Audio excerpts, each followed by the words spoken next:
पाइछु आम वयोज्येष्ठ भाई प्रणाम जनाऊँगी मोर ये वक्तव्य आरंभ कर जो आज जो विशाल प्रोग्राम होगा विशाल रैली होरे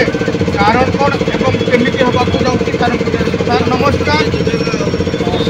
आपन नाम क्या सर विश्व परिषद जड़े सक्रिय समर्थक कार्यकर्ता दृढ़ समर्थक जहाँ भी कहींपारती आप तो आज कार्यर उद्देश्य हूँ 1992 मसीहा डिसेम्बर 6 तारिख दिन जो मस्जिद दिन मंदिर थिला जहाँ बाबर मुसलमान शासन समय तार सेनापति ध्वंस कर मस्जिद तैयारी करथिले एवं से मस्जिद को भांगा अनेक वर्ष धरी अनेक राजा राजा आरंभ तबे जड़े आम के भाई को देखा पाई बड़ बड़ भाई मान आरंभ करुच्ची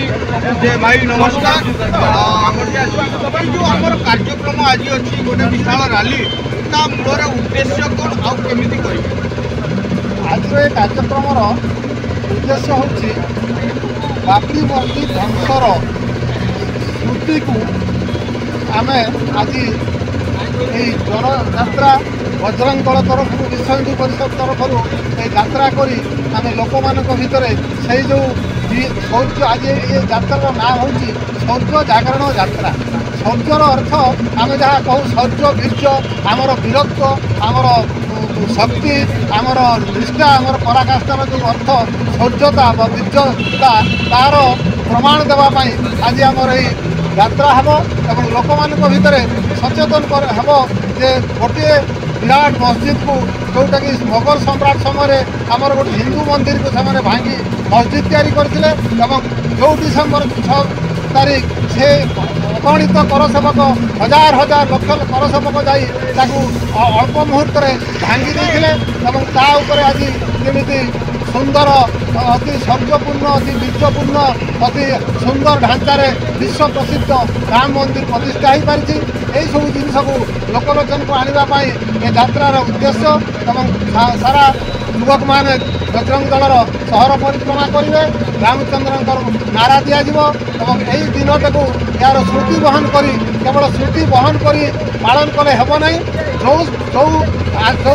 पराकाष्ठा जो निष्ठा जो हिंदुत्व जो वीरत्व जो शौर्यता जो विद्वता को नहीं हजार हजार करसेवक हिंदू युवक युवती पुरुष नारी जाई आमर बाबरी मस्जिद को ध्वंस कर देते से दिन जो से समय जो आशा जो स्वप्न से स्वप्नर ए देश भितर सार्थकता आने पड़ो ए देश को हिंदू राष्ट्र परिणत करने पड़ो और ए देशर अगणित युवक मैंने हिंदुत्वर भारतीयतार छापर उद्बुद्ध हे और से स्वप्न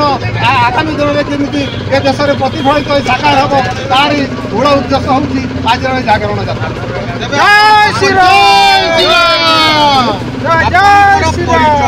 मोर ना बोलीपति विश्व हिंदू परिषद जड़े वरिष्ठ बलिष्ठ श्रेष्ठ दाम्भिक जहाँ भी शौर्यवीर्यपूर्ण मुझे गोटे युवक बोली तुम मैंने भाव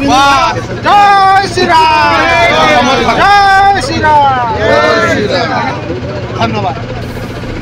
जय श्री राम जय श्री राम जय श्री राम जाओ बहुत धन्यवाद सहित कथा भल लगे आउ बर्तमान आउ जन दी जन भाई सहित कथा बाकी अच्छा।